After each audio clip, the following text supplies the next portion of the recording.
अस्सलामुअलैकुम dear aspirants, history with Nadia के साथ डेली करंट अफेयर में आपको खुश आमदीद। जैसा कि मैंने आप लोगों को बताया था कि हम लोग 2025 का वर्ल्ड इन व्यू देखेंगे। इसमें हम लोग देखेंगे कि किस तरह से हम लोग नेशनल वाइज और इंटरनेशनल वाइज जितने भी इवेंट्स हैं उनको हम लोग डिस्कस करेंगे।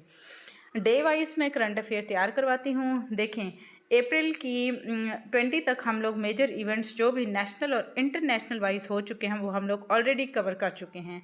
स्टार्ट करते हैं हम लोग अप्रैल की 20 से 30 तक का जो मेजर इवेंट्स हो चुके हैं उनको। देखें, पाकिस्तान के की इवेंट्स कौन कौन से हो चुके हैं डे वाइज और डेट वाइज मैंने मेंशन कर दिया है। ठीक है, जामशोरों में एक ट्रेजिडी होती है अप्रैल की 2022 को। इसमें हम लोग देखते हैं कि एक ट्रक होता है जिसका क्रैश हो जाता है।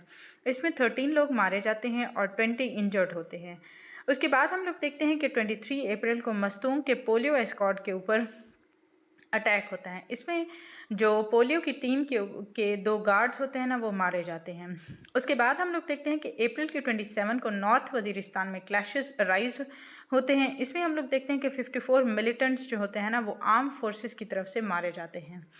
उसके बाद हम लोग देखते हैं कि वाना बॉम्ब ब्लास्ट होता है 28 अप्रैल को। इसमें 7 लोग मारे जाते हैं। पीस कमेटी जो है ना, इसमें ऑफिस बॉम्बिंग करती है जिसमें 7 लोग मारे जाते हैं। ठीक है, अच्छा, तो 26 अप्रैल को एक अहम वाक़या होता है जिसमें नवीद अहमद को जो है ना वर्डिक्ट ठहराया जाता है कि उन्होंने इमरान खान की असोसिनेशन में अपना किरदार अदा किया था। ठीक है, उनको क्या हो जाता है, लाइफ सेंटेंस हो जाती है। उसके बाद हम लोग देखते हैं कि किस तरह से सिक्योरिटी के पाकिस्तान को चैलेंजेस रहे हैं। मिलिटेंट इन्फिल्ट्रेशन अफ़गान बॉर्डर से बहुत ज़्यादा होना शुरू हो गई है।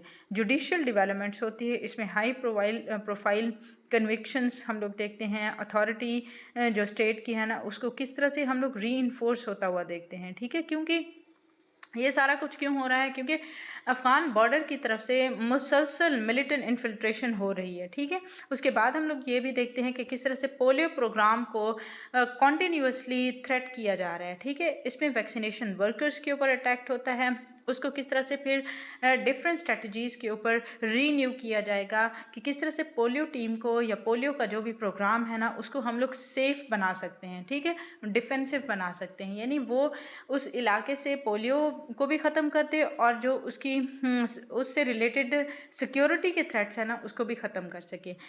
इंटरनेशनल वाइज हम लोग देखते हैं कि किस तरह से इंडिया पाकिस्तान की जो टेंशन थी ना, वो अप्रैल के मंथ में अराइज हुई है। कश्मीर में अटैक होता है अप्रैल की 22 को।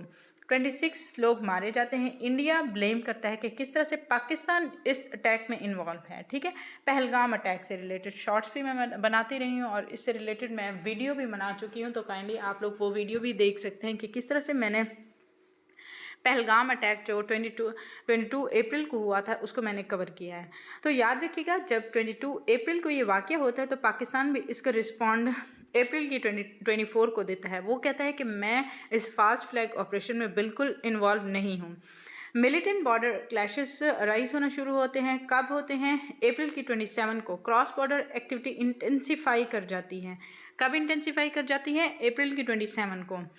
उसके बाद देखते हैं कि क्वाड कंडेमनेशन होती है अप्रैल की 30 को। यूएस लेड ग्रुप्स क्रिटिसाइज़ करते हैं कि किस तरह से ये जो पहलगाम का अटैक है और उसके बाद से जो भी बॉर्डर क्लैशेस पाकिस्तान और इंडिया के दरमियान में चल रहे हैं ना, वो किस तरह से हम लोग तमाम जो क्वाड की कंट्रीज़ हैं ना, उसको क्रिटिसाइज़ करते हैं। ठीक है, इंटरनेशनली हम लोग देखते हैं कि गज़ा का क्राइसिस जो है ना, वो तकरीबन अक्टूबर 7 से 2023 से आज तक वो जो है ना, हम लोग देखते हैं कि गज़ा का क्राइसिस जो है ना, वो अभी तक चल रहा है। ठीक है, क्यों चल रहा है उसमें हम लोग देखते हैं कि किस तरह से अक्टूबर की 7 2023 को जो है ना, वहाँ पे मतलब एक ग्रुप होता है ना, मिलिटेंट ग्रुप, जिसको वर्ल्ड वाइड रिकग्नाइज नहीं किया जाता, कोई उसकी रिकग्निशन नहीं है। ठीक है, उनके ऊपर वो जो है ना इसराइल के ऊपर अटैक करते हैं। उसके नतीजे में हम लोग देखते हैं कि गज़ा के ऊपर फिर किस तरह से इसराइल अपने जुल्म ढाता है, और उस हवाले से हम लोग देख चुके हैं कि दर्जनों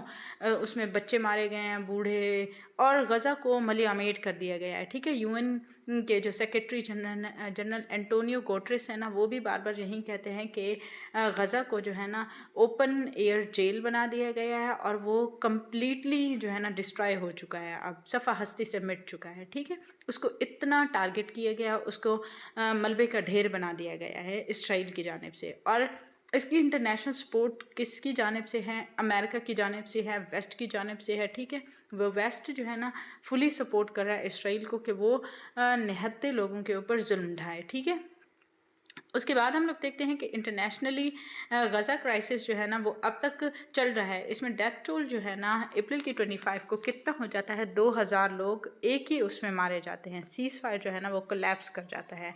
इसमें एयर स्ट्राइक्स का भी हम लोग जिक्र करते हैं, 39 इसराइली स्ट्राइक्स अक्रॉस गज़ा वो भी मारे जाते हैं। ठीक है, उसके बाद ग्लोबल डेवलपमेंट्स में हम लोग देखते हैं,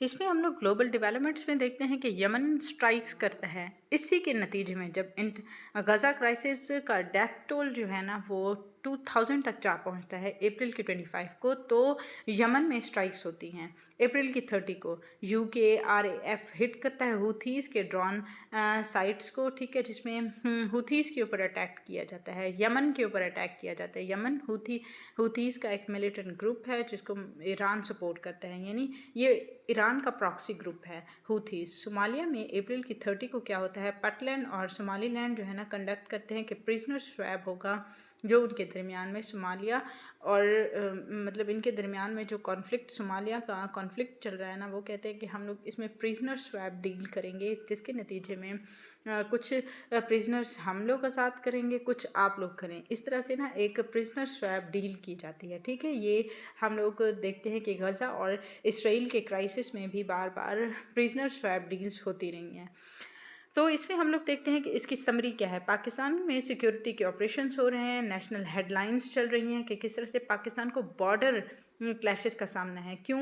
क्योंकि जब अप्रैल की 22 को पहलगाम में अटैक होता है तो इंडिया फ़ौरन ही उस अटैक के बाद पाकिस्तान के ऊपर इल्ज़ाम लगा देता है। ठीक है, इसमें हम लोग देखते हैं कि किस तरह से सिक्योरिटी के ऑपरेशंस डोमिनेट करते हैं, नेशनल हेडलाइंस बनना शुरू हो जाती हैं। इंटरनेशनली कश्मीर का कॉन्फ्लिक्ट जो है ना वो अराइज़ हुआ और गज़ा वॉर जो है ना वो हाईलाइट करती है कि किस तरह से ग्लोबली एक टेंशन चल रही है।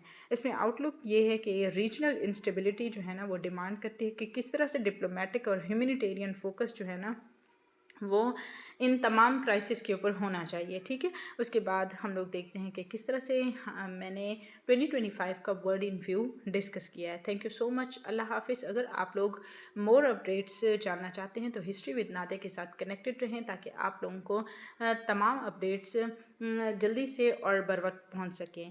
अल्लाह हाफिज़।